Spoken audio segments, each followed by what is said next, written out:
안녕하세요. 파산관제인 홍인필 변호사입니다. 오늘은 파산관제인의 업무 중 쌍방미이행 쌍무계약에 대해서 한번 알아보겠습니다. 쌍방미이행 쌍무계약에 관한 파산관제인의 대응.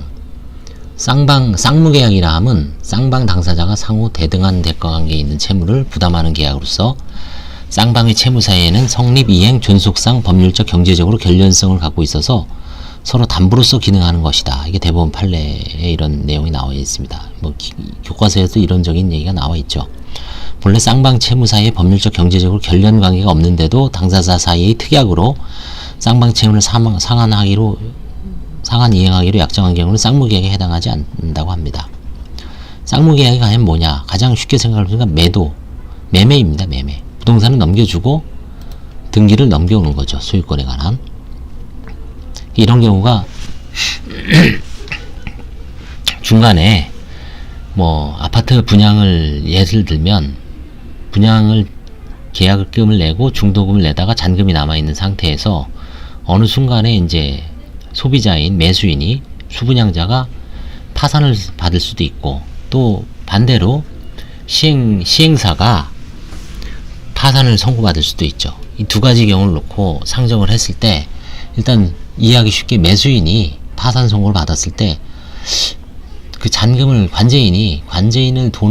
잔금을 내고 아파트를 분양받는 게 유리한지, 아니면 그냥 지금 상태에서 해지하고 기존에 들어갔던 돈만 반환받은 게 나은지를 형량을 해서 이행을 청구할지 해제를 선택할지,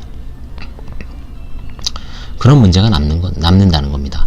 관제인이 이행을 선택하면 파산관제인은 채무자를 대신하여 그 의무에 대해서 이행을 제공하고 잔금을 내고 상대방에 대해서, 분양회사에 대해서 소유권 이전 등기를 넘겨오는 거죠. 상대방이 가지는 금전 청구권은 재단 채권이죠. 재단 채권으로 먼저 변제해 줘야죠. 자기는 아파트만 갖고 돈은 파산 채권으로 하면 상대방이 큰 손해가 나니까 그렇죠. 그 다음에 이제 파산관제인이 해지할 수도 있죠. 파산재단에 지금 아무런 돈이 없어요. 잔금 낼 돈도 없고 아무것도 없어. 그러면 당연히 해지를 하고 남은 돈, 이미 들어간 돈, 분양대금에 대한 기존에 들어간 돈을 파산관제인이 이제 환수를 할 수 있죠. 그때 상대방이 이제 발생하는 손해가 있을 수 있습니다. 그거는 이제 손해배상 청구권을 파산채권으로서 행사를 해라. 이게 법문에 나온 내용입니다. 손해배상 청구권. 그 다음에 반대급부의 반환 청구가 있습니다. 반대급부가 파산재단 중에 현존하는 때, 파산 절차 개시 전에 상대방이 채무자에 대해서 계약상의 의무에 대해 일부 이행을 한 경우에 파산관제인이 해제를 선택한 때는, 예를 들어서 파산관제인이 이제 아파트를 받지 않고 돈만 받겠다. 그래서 해제를 한 때는 일부 이행의 부분에 대해서 원상을 회복을 할 필요가 있죠. 그래서 상대방의 반환 청구권,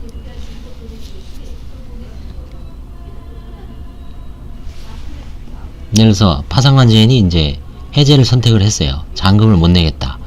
그러면 파산관제인에게는 기존에 들어간 계약금하고 중도금에 대한 반환 청구권이 있고, 상대방이 만약에 상대방은 분양권에 대해서 원상 회복을 해서 시행사한테 다시 넘겨줘야 되죠. 상대방이 가지는 청구권은 어떤 일종의 환치권이죠. 반대급부가 파산재단 중에 현존하지 않는 때도 있을 수 있습니다. 예를 들어서 건설사, 시행사가 망했습니다. 그래서 그 분양대금을 다 쓰고 자기네들은 분양권, 아파트 편이 안 갖고 있을 때 일부 이행에 의해 채무자가 받은 급부가 파산재단에 현존하지 아니한 때는 그 가액에 관하여 재단채권으로서 권리 행사할 수 있다. 그 분양회사에 내 돈을, 분양대금이나 이런 거를 재단채권자로서 권리 행사를 할 수 있다는 얘기입니다. 330조 제2항에 의해서. 이거는 당연히 그 파산재단, 시행사의 부당이득을 막고 일방 당사자의 파산이라고 하는 어떤 규책사에 없는 사실에게 해제된 상대방의 불이익을 최소화하기 위하여 가능한 완전한 원상회복이 되도록 배려한 것이죠. 상대방은 아파트를 그대로 갖고 있는데 나는 돈을 못 받는다면 좀 말이 안 되죠. 그래서 그렇게 균형을 맞춰서 해놓은 것이라고 합니다. 그래서 미행 쌍무계약에 대해서는 이런 식으로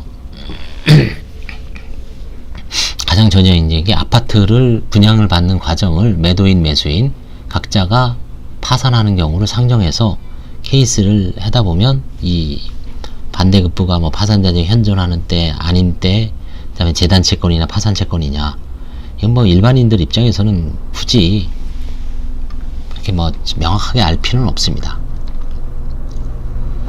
기타 파산관진이 선택에 따라 계약이 해제된 경우 효과, 위약금 약정의 효력.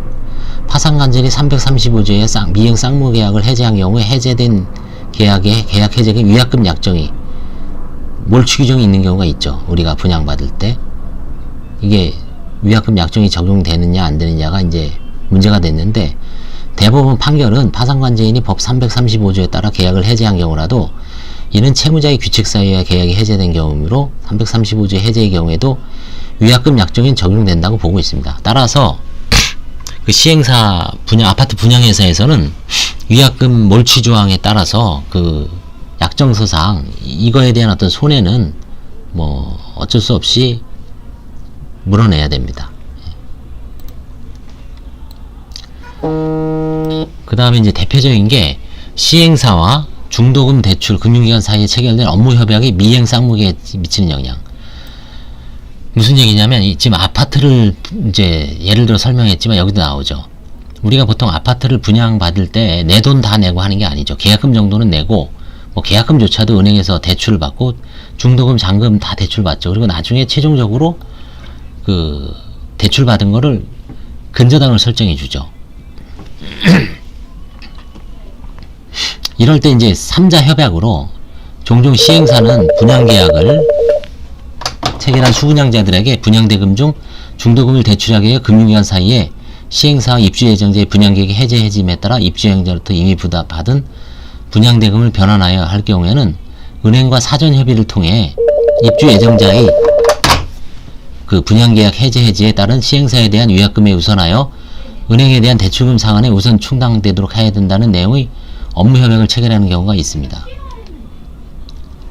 그래서 이런 경우에 채무자에 대해 파산성 결정이 있으면 채무자의 임의적인 그 변제와 채권자의 개별적인 권리 행사가 원칙적으로 금지되죠.